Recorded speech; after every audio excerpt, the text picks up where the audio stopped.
Welcome to Democracy Now!, democracynow.org. We're breaking with convention, war, peace, and the presidency. I'm Amy Goodman. We're broadcasting from Milwaukee. Donald Trump has selected freshman Ohio Senator JD Vance as his running mate.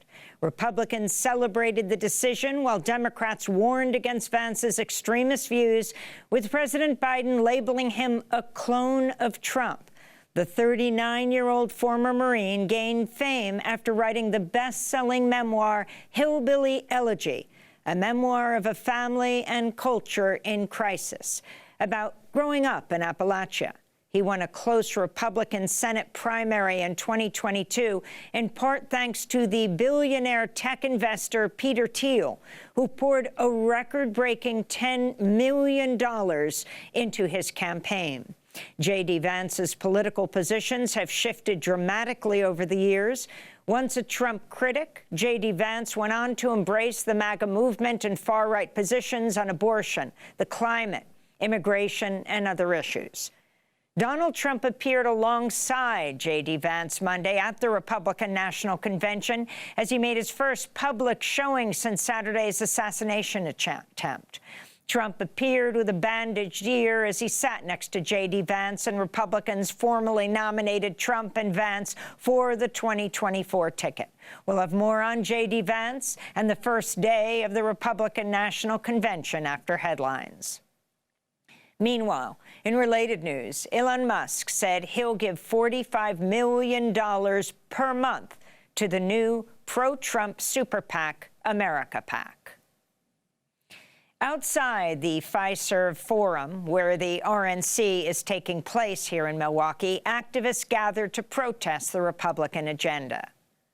We're really proud to be marching within sight and sound of the convention, letting the Republicans know that we are here. We care about the climate, we care about immigrant rights, we care about Palestine. There's a large contingent of different organizations marching because they want to let them know that these are the issues people care about today. Meanwhile, Sherry Honkala, national spokesperson for the Poor People's Army, was arrested Monday as she attempted to deliver a citizen's arrest to Republican officials whom the group is accused of crimes against humanity. Just hours earlier, she spoke to Democracy Now! About that action and more. Go to democracynow.org to see that interview. A federal judge in Florida has dismissed special counsel Jack Smith's criminal case against Donald Trump over his mishandling of classified documents after leaving the White House. On Monday, the Trump-appointed U.S. Judge Aileen Cannon sided with Trump's lawyers, who argued Attorney General Merrick Garland's appointment of the special counsel was unlawful because Smith had not been appointed by Biden or confirmed by the Senate. Cannon also ruled Smith had been improperly funded by the Treasury Department. Cannon's legal rationale drew from a concurring opinion by far-right Justice Clarence Thomas in the Supreme Court's historic ruling Trump v. United States, which grants presidents broad immunity from prosecution. A federal grand jury had indicted Trump on 40 felony counts, 32 violations of the Espionage Act for willful retention of national defense information, and another 8 counts of obstructing justice. The Justice Department is expected to appeal the ruling, but the legal victory has given Trump another boost as he officially accepts the presidential nomination this week here at the RNC. Democrats slammed the decision by Judge Cannon. President Biden called the dismissal specious. Meanwhile, Florida Republican Congressmember Matt Gaetz reacted to the news by calling Aileen Cannon a, quote, future Supreme Court justice. We'll have more on this story later in the broadcast with Pulitzer Prize-winning journalist David K. Johnston. Investigations continue into the suspected gunman in Saturday's failed assassination attempt against Donald Trump at a rally in Butler, Pennsylvania. The FBI is analyzing 20-year-old Thomas Matthew Crook's cell phone, though no apparent motive has yet to emerge. Crooks was a nursing home employee who'd registered to vote as a Republican, though his acquaintances say he was fairly quiet with no overt political leanings. Federal investigators believe he acted alone, but they say they're still exploring all avenues. Meanwhile, congressional Republicans have called on the Secret Service Director, Kimberly Cheadle, to testify about apparent failures ahead of and in response to the incident. Cheadle has rejected calls to resign.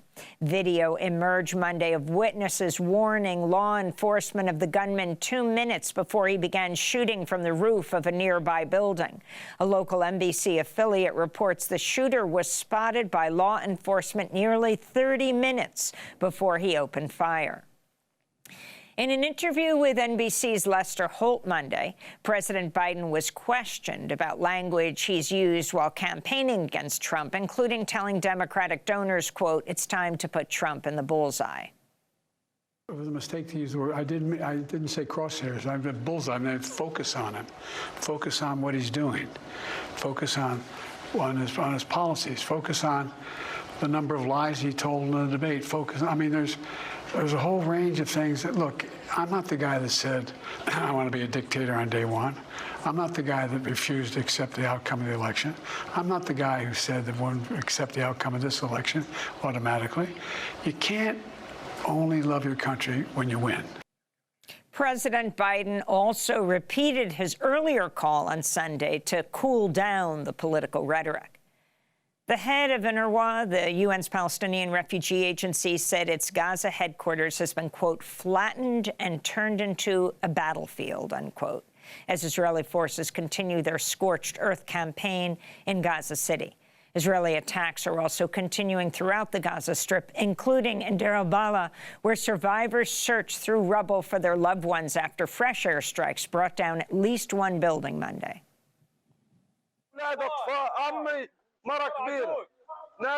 My mother, an elderly woman, was sitting with me upstairs. She went downstairs, and after 5 minutes, I pulled her out from under the rubble. We also pulled my sister out from under the rubble, and my sister's children, too.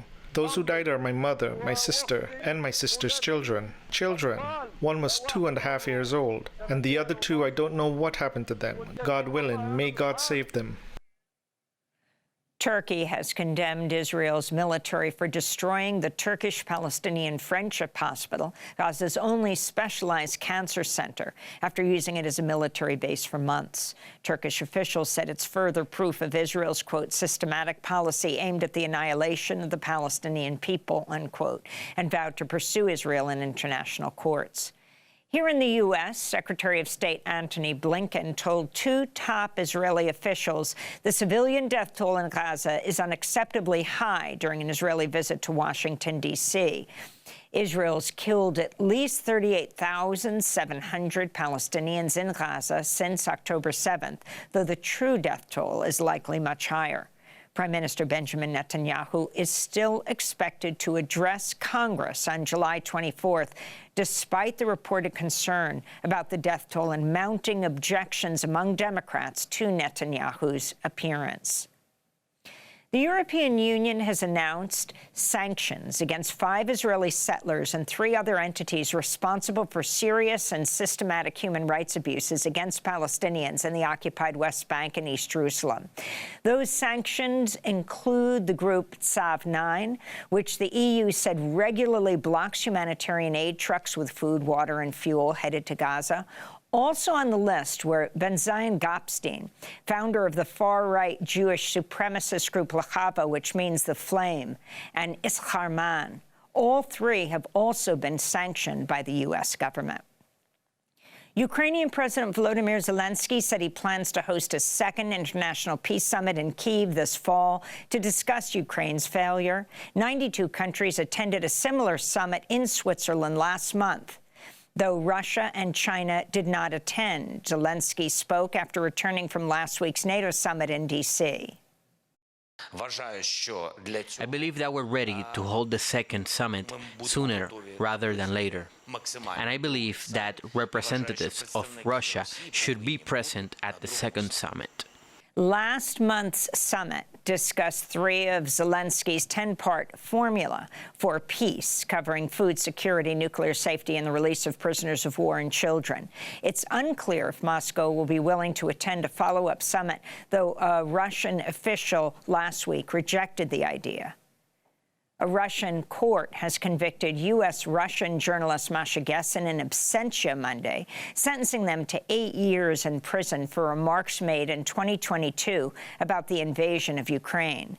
Gessen, who lives in the U.S., was found guilty of spreading false information when they spoke in an interview about the massacre of hundreds of people by Russian forces in the eastern Ukrainian city of Bucha.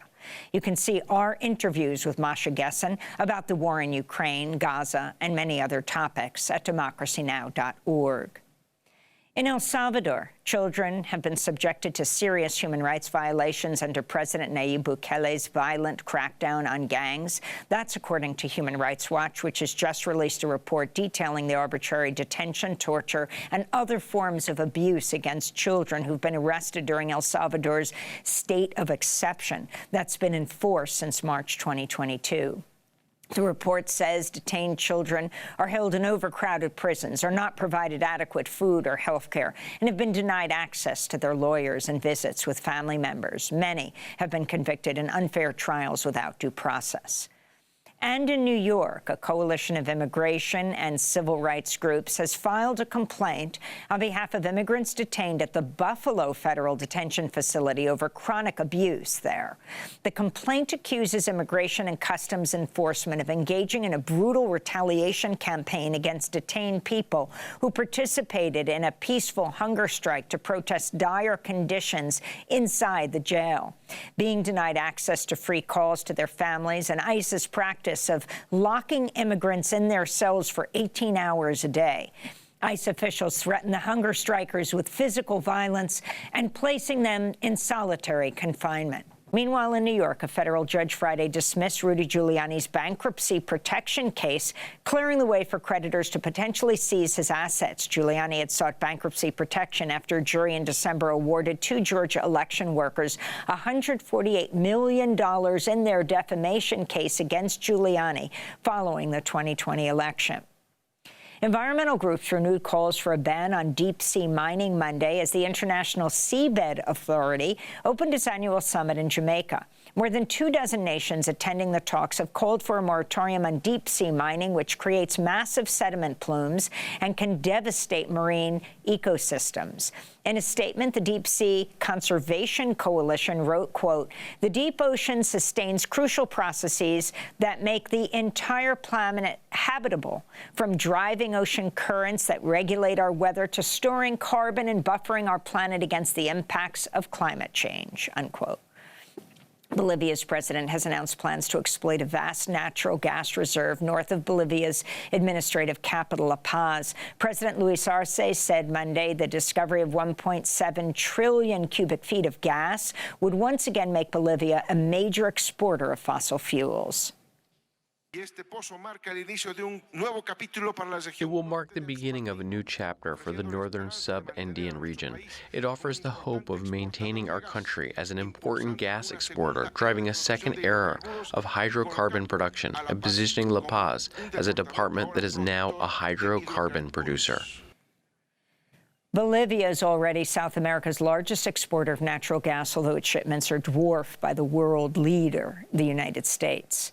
Scorching temperatures continue to bake large swaths of the Midwest and eastern U.S. as a heat dome blankets the region. Some 100 million people are under heat advisories from New York to Florida to Texas. Meanwhile, Washington, D.C., Baltimore, Philadelphia, and much of eastern North Carolina and southeast Virginia are under excessive heat warnings, with temperatures expected to rise to some 100 degrees Fahrenheit. On the West Coast, the blistering heat has intensified wildfires across Oregon, where at least 8 blazes are burning. Oregon's largest blaze, the Cow Valley Fire, has burnt over 132,000 acres. Wildfires are also raging in parts of California and Hawaii. In Gambia, lawmakers have voted to uphold legislation banning female genital mutilation. The vote comes after Gambia's National Assembly in March approved a move to repeal the landmark 2015 ban on female genital cutting. Some lawmakers say they were willing to lose their seat by speaking out against the practice. What is wrong shall never be right. This is wrong, and I will start to say it's wrong. Even it is taking me to lose this seat, I was ready to resign and said, look, I will not be a part of a legislative that will tend to return my country in those old age. In Nigeria, at least 22 students were killed after a two-story school in the community of Busabuji collapsed during morning classes Friday. Over 100 students at the Saints Academy became trapped in the rubble. Many of the school students are 15 or younger. Local officials vowed to investigate as the families of the victims gathered near the school to mourn their loved ones. This is Victor Dennis, whose son, Emmanuel, was killed in the school collapse. I went there to see the collapsed building, a two-story building. So people were helping to rescue the students. My two girls, one jumped out. They rescued the other one. My boy was down. It took some time before they brought him out from the rubble. He had injury on his head. I saw his dead body in the mortuary. And Peter Buxton, the U.S. government whistleblower who exposed the Tuskegee syphilis study, has died at 86. Starting in 1966, Buxton started sounding the alarm when he learned about the ongoing experiment as a federal public health employee. The government-led study, which started in 1932, observed 400 black men in rural Alabama who had syphilis but were denied antibiotic treatment so scientists could observe the disease's progression. It wasn't until 1972 that the study came into full view of the public and Congress when AP reporter Edith Lederer published a story about the case using information passed on to her by Buxton. And those are some of the headlines. This is Democracy Now! Breaking with Convention, War, Peace, and the Presidency.